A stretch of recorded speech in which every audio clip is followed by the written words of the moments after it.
Welcome back to my YouTube channel. आज की हमारी कहानी है मुंशी प्रेमचंद की कहानी अंधेर। नाग पंचमी आई। साठे के जिंदादिल नौजवानों ने रंग बिरंगे जंघिये बनवाए। अखाड़े में ढोल की मर्दाना सदाएं गूंजने लगी। आसपास के पहलवान इकट्ठे हुए और अखाड़े पर तंबोलियों ने अपनी दुकानें सजाई, क्योंकि आज कुश्ती और दोस्ताना मुकाबले का दिन है। औरतों ने गोबर से अपने आंगन लीपे और गाती बजाती कटोरों में दूध चावल लिए नाग पूजने चली। साठे और पाठे दो लगे हुए मौजे थे, दोनों गंगा के किनारे। खेती में ज़्यादा मशक्क़त नहीं करनी पड़ती थी, इसलिए आपस में फौजदारियाँ खूब होती थी। आदिकाल से उनके बीच होड़ चली आती थी। साठे वालों को यह घमंड था कि उन्होंने पाठे वालों को कभी सिर ना उठाने दिया। उसी तरह पाठे वाले अपने प्रतिद्वंदियों को नीचा दिखलाना ही जिंदगी का सबसे बड़ा काम समझते थे। उनका इतिहास विजयों की कहानियों से भरा हुआ था। पाठे के चरवाहे यह गीत गाते हुए चलते थे, साठे वाले कायर सगरे पाठे वाले हैं। सरदार और साठे के धोबी गाते, साठे वाले 60 हाथ के जिनके हाथ सदा तरवार। उन लोगन के जन्म नसाए जिन पाठे मान लीन अवतार गरज। आपसी होर का यह जोश बच्चों में माँ दूध के साथ दाखिल होता था और उसके प्रदर्शन का सबसे अच्छा और ऐतिहासिक मौका यही नाग पंचमी का दिन था। इस दिन के लिए साल भर तैयारियां होती रहती थी। आज उनके मार्के की कुश्ती होने वाली थी। साठे को गोपाल पर नाज था, पाठे को बलदेव का गर्रा। दोनों सूरमा अपने अपने फरीक की दुआएं और आरजुएं लिए हुए अखाड़े में उतरे। तमाशाइयों पर चुंबक का सा असर हुआ।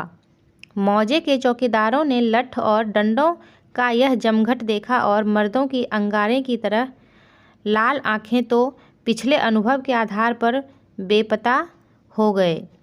इधर अखाड़े में दांव पेंच होते रहे। बलदेव उलझता था, गोपाल पैंतरे बदलता था। उसे अपनी ताकत का जोम था, इसे अपने कर्तव्य का भरोसा। कुछ देर तक अखाड़े से ताल ठोकने की आवाज़ें आती रहीं। तब एकाएक बहुत से आदमी खुशी के मारे मार मार उछलने लगे। कपड़े और बर्तन और पैसे और बताशे लुटाए जाने लगे। किसी ने अपना पुराना साफा फेंका, किसी ने अपनी बोसीदा टोपी हवा में उड़ा दी। साठे के मनचले जवान अखाड़े में पिल पड़े और गोपाल को गोद में उठा लाए। बलदेव और उसके साथियों ने गोपाल को लहू की आंखों से देखा और दांत पीस कर रह गए। 10 बजे रात का वक्त और सावन का महीना। आसमान पर काली घटाएं छाई थी। अंधेरे का यह हाल था कि जैसे रोशनी का अस्तित्व ही नहीं रहा। कभी कभी बिजली चमकती थी, मगर अंधेरे को और ज़्यादा अंधेरा करने के लिए। मेढकों की आवाज़ें जिंदगी का पता देती थी, वरना और चारों तरफ मौत थी। खामोश, डरावने और गंभीर साठे के झोपड़े और मकान इस अंधेरे में बहुत गौर से देखने पर काली काली भेड़ों की तरह नजर आते थे। न बच्चे रोते थे, न औरतें गाती थी। पवित्रात्मा बूढ़े राम नाम न जपते थे, मगर आबादी से बहुत दूर कई पुरशोर नालों और ढाक के जंगलों से गुजरकर ज्वार और बाजरे के खेत थे और उनकी मेड़ों पर साठे के किसान जगह जगह मड़ैया डाले खेतों की रखवाली कर रहे थे। तले जमीन, ऊपर अंधेरा, मीलों तक सन्नाटा छाया हुआ। कहीं जंगली सुअरों के गोल, कहीं नील गायों के रेवड़। चीलम के सिवा कोई साथी नहीं, आग के सिवा कोई मददगार नहीं। जरा खटका हुआ और चौंके पड़े। अंधेरा भय का दूसरा नाम है। जब मिट्टी का एक ढेर, एक ठूठा पेड़ और घास का ढेर भी जानदार चीज़ें बन जाती हैं, अंधेरा उनमें जान डाल देता है। लेकिन यह मजबूत हाथों वाले, मजबूत जिगर वाले, मजबूत इरादे वाले किसान हैं कि यह सब शक्तियाँ झेलते हैं ताकि अपने ज़्यादा भाग्यशाली भाइयों के लिए भोग विलास के सामान तैयार करें। इन्हीं रखवालों में आज का हीरो साठे का गौरव गोपाल भी है, जो अपने मरैया में बैठा हुआ है और नींद को भगाने के लिए धीमे स्वरों में यह गीत गा रहा है। मैं तो से नैना लगाए पछताई रे। अचानक उसे किसी के पाँव की आहट मालूम हुई। जैसे हिरन कुत्तों की आवाज़ों को कान लगाकर सुनता है, उसी तरह गोपाल ने भी कान लगाकर सुना। नींद की अंधाई दूर हो गई लठ कंधे पर रखा और मरैया से बाहर निकल आया। चारों तरफ लालिमा छाई हुई थी और हल्की हल्की बूंदें पड़ रही थी। वह बाहर निकला ही था कि उसके सर पर लाठी का भरपूर हाथ पड़ा। वह त्योराकर गिरा और रात भर वहीं बेसुध पड़ा रहा। मालूम नहीं उस पर कितनी चोटें पड़ी। हमला करने वालों ने तो अपनी समझ में उसका काम तमाम कर डाला, लेकिन जिंदगी बाकी थी। यह पाठे के गैरतमंद लोग थे जिन्होंने अंधेरे की आड़ में अपनी हार का बदला लिया था। गोपाल जाति का अहीर था, न पढ़ा न लिखा, बिल्कुल अक्खर। दिमाग रोशन ही नहीं हुआ तो शरीर का दीपक क्यों घुलता। पूरे 6 फुट का कद, गठा हुआ बदन, ललकान कर गाता तो सुनने वाले मील भर पर बैठे हुए उसकी तानों का मजा लेते। गाने बजाने का आशिक, होली के दिनों में महीने भर तक गाता। सावन में मल्हार और भजन तो रोज का शगल था। निडर ऐसा कि भूत और पिशाच के अस्तित्व पर उसे विद्वानों जैसे संदेह थे। लेकिन जिस तरह शेर और चीते भी लाल लपटों से डरते हैं, उसी तरह लाल पगड़ी से उसकी रूह असाधारण बात थी। लेकिन उसका कुछ बस ना था। सिपाही की वह डरावनी तस्वीर जो बचपन में उसके दिल पर खींची गई थी, पत्थर की लकीर बन गई थी। शरारतें गई, बचपन गया, मिठाई की भूख गई, लेकिन सिपाही की तस्वीर अभी तक कायम थी। आज उसके दरवाजे पर लाल पगड़ी वालों की एक फौज जमा थी। लेकिन गोपाल जख्मों से चूर, दर्द से बेचैन होने पर भी अपने मकान के अंधेरे कोने में छिपा हुआ बैठा था। नंबरदार और मुखिया, पटवारी और चौकीदार रोब खाए हुए ढंग से खरे दरोगा की खुशामद कर रहे थे। कहीं अहीर की फरियाद सुनाई देती थी, कहीं मोदी रोना धोना, कहीं तेली की चीख पुकार, कहीं कमाई की आंखों से लहू जारी। कलवार खरा अपनी किस्मत को रो रहा था। फोहस और गंदी बातों की गर्म बाजारी थी। दरोगा की निहायत कारगुजार अफसर थे, गालियों में बात करते थे। सुबह को चारपाई से उठते ही गालियों का वजीफा पढ़ते थे। मेहतर ने आकर फरियाद की, हुजूर अंडे नहीं हैं। दरोगा जी हंटर लेकर दौड़े और उस गरीब की भुरकुस निकाल दिया। सारे गांव में हलचल पड़ी हुई थी। कांस्टेबल और चौकीदार रास्तों पर यूं अकड़ते थे गोया अपनी ससुराल में आए हैं। जब गांव के सारे आदमी आ गए तो वारदात हुई और इस कमबख्त गोपाल ने रपट तक ना की। मुखिया साहब बैत की तरह कांपते हुए बोले, हुजूर अब माफ़ी दी जाए। दरोगा जी ने गजबनाक निगाहों से उसकी तरफ देखकर कहा, यह इसकी शरारत है। दुनिया जानती है कि जुर्म को छिपाना जुर्म करने के बराबर है। मैं इस बदमाश को इसका मज़ा चखा दूंगा। वह अपनी ताकत के जोर में भूला हुआ है और कोई बात नहीं। लातों के भूत बातों से नहीं मानते। मुखिया साहब ने सिर झुकाकर कहा, हुजूर अब माफ़ी दी जाए। दरोगा जी की त्योरियां चढ़ गई और झुंझलाकर बोले, अरे हुजूर के बच्चे, कुछ सठिया तो नहीं गया है? अगर इसी तरह माफ़ी देनी होती तो मुझे क्या कुत्ते ने काटा था कि यहाँ तक दौड़ा आता? ना कोई मामला ना मामले की बात, बस माफ़ी की रट लगा रखी है।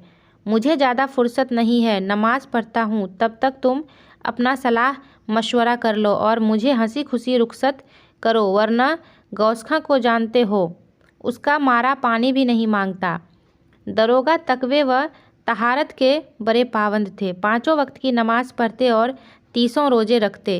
ईदों में धूमधाम से कुर्बानियाँ होती।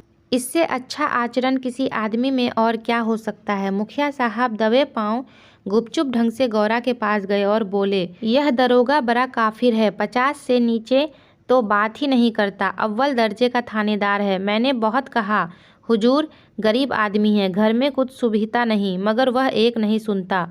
गौरा ने घूंघट में मुंह छिपाकर कहा, दादा उनकी जान बच जाए, कोई तरह की आँच ना आने पाए। रुपये पैसे की कौन बात है, इसी दिन के लिए तो कमाया जाता है। गोपाल खाट पर पड़ा सब बातें सुन रहा था। अब उससे न रहा गया।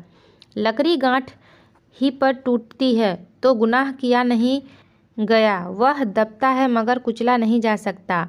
वह जोश से उठ बैठा और बोला, 50 रुपए की कौन कहे, मैं 50 कौड़ियाँ भी न दूंगा। कोई गदर है? मैंने कसूर क्या किया है? मुखिया का चेहरा फक हो गया। बड़प्पन के स्वर से बोले, धीरे बोलो, कहीं सुन ले तो गजब हो जाए। लेकिन गोपाल बिफरा हुआ था। अकड़कर बोला, मैं 1 कौड़ी भी न दूंगा, देखें कौन मेरे फांसी लगा देता है। गौरा ने बहलाने के स्वर में कहा, अच्छा जब मैं तुमसे रुपये मांगूं तो मत देना। यह कहकर गौरा ने, जो इस वक्त लौड़ी के बजाय रानी बनी हुई थी, छप्पर के एक कोने में से रुपये की एक पोटली निकाली और मुखिया के हाथ में रख दी। गोपाल दांत पीसकर उठा, लेकिन मुखिया साहब फौरन से पहले सरक गए। दरोगा जी ने गोपाल की बातें सुन ली थी और दुआ कर रहे थे कि ए खुदा, इस मरदूद के दिल को पलट। इतने में मुखिया ने बाहर आकर 25 रुपए की पोटली दिखाई। 25 रास्ते ही में गायब हो गए थे। दरोगा जी ने खुदा का शुक्र किया, दुआ सुनी गई। रुपया जेब में रखा और रसद पहुंचाने वालों की भीड़ को रोते और बिलाते छोड़कर हवा हो गए। मोदी का गला घुट गया, कसाई के गले पर छुरी फिर गई, तेली पिस गया। मुखिया साहब ने गोपाल की गर्दन पर एहसान रखा, गोया रसद के दाम गिरह से दिए। पाँव में सुरखरू हो गया, प्रतिष्ठा बढ़ गई। इधर गोपाल ने गौरा की खूब खबर ली। गांव में रात भर यही चर्चा रही। गोपाल बहुत बचा और इसका सेहरा मुखिया के सिर था। बड़ी विपत्ति आई थी, वह टल गई। पीतरों ने, दीवान हरदौल ने, नीम तले वाली देवी ने, तालाब के किनारे वाली सती ने गोपाल की रक्षा की। यह उन्हीं का प्रताप था। देवी की पूजा होनी जरूरी थी। सत्यनारायण की कथा भी लाजमी हो गई। फिर सुबह हुई, लेकिन गोपाल के दरवाजे पर आज लाल पगड़ियों के बजाय लाल साड़ियों का जमघट था। गौरा आज देवी की पूजा करने जाती थी और गांव की औरतें उसका साथ देने आई थी। उसका घर सोंधी सोंधी मिट्टी की खुशबू से महक रहा था, जो खस और गुलाब से कम मोहक न थी। औरतें सुहाने गीत गा रही थी, बच्चे खुश हो होकर दौड़ते थे। देवी के चबूतरे पर उसने मिट्टी का हाथी चढ़ाया, सती की मांग में सिंदूर डाला, दीवान साहब को बताशे और हलवा खिलाया। हनुमान जी को लड्डू से ज़्यादा प्रेम है, उन्हें लड्डू चढ़ाए। तब गाती बजाती घर को आई और सत्यनारायण की कथा की तैयारियां होने लगी। मालिन फूल के हार, केले की शाखें और बंदनवारें लाई। कुम्हार नए नए दिए और हांडियां दे गया।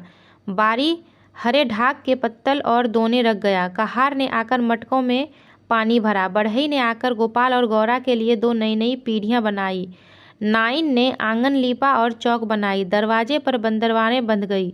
आंगन में केले की शाखें गड़ गई। पंडित जी के लिए सिंहासन सज गया। आपस के कामों की व्यवस्था खुद ब खुद अपने निश्चित दायरे पर चलने लगी। यही व्यवस्था संस्कृति है, जिसने देहात की जिंदगी को आडंबर की ओर से उदासीन बना रखा है। लेकिन अफसोस है कि अब ऊंच नीच की बेमतलब और बेहुदा कैदों ने इन आपसी कर्तव्यों को सौहार्द सहयोग के पद से हटाकर उन पर अपमान और नीचता का दाग लगा दिया है। शाम हुई। पंडित मोटे राम जी ने कंधे पर झोली डाली, हाथ में शंख लिया और खड़ाऊ पर खटपट करते गोपाल के घर आ पहुँचे। आंगन में टाट बिछा हुआ था। गांव के प्रतिष्ठित लोग कथा सुनने के लिए आ बैठे। घंटी बजी, शंख फूंका गया और कथा शुरू हुई। गोपाल भी गाढ़े की चादर ओढ़े एक कोने में फूंका गया और कथा शुरू हुई।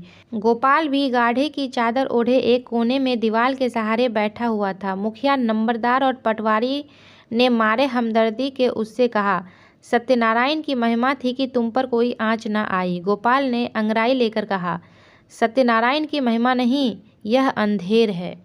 तो फ्रेंड्स, आपको ये कहानी कैसी लगी कमेंट करके बताइएगा, और वीडियो पसंद आई तो लाइक और शेयर भी कर दीजिएगा। चैनल पर पहली बार आए हैं तो सब्सक्राइब करके बेल आइकन को भी प्रेस कर दीजिएगा, ताकि मेरे वीडियोस का नोटिफिकेशन आपको मिल सके। तो फिर मिलते हैं एक नई वीडियो में एक नई कहानी के साथ। तब तक के लिए टेक केयर एंड बाय।